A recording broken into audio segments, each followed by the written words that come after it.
अस्सलामुअलैकुम दोस्तों, welcome back to our channel find Urdu. Vintage.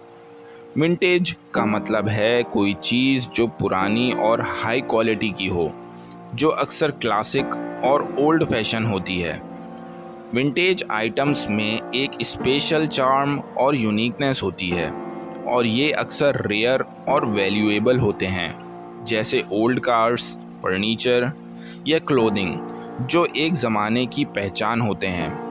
Vintage का कॉन्सेप्ट ये भी है कि ये आइटम्स अब नहीं मिलते और इनका अपना एक क्लासिक स्टेटस होता है।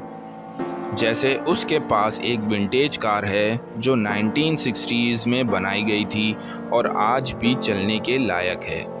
She loves collecting vintage jewellery from different eras. उसे मुख्तलिफ ज़माने की विंटेज ज्वेलरी कलेक्ट करने का शौक़ है। विंटेज का मतलब है वो चीज़ जो पुरानी और हाई क्वालिटी की हो और जो क्लासिक और यूनिक स्टेटस रखती हो।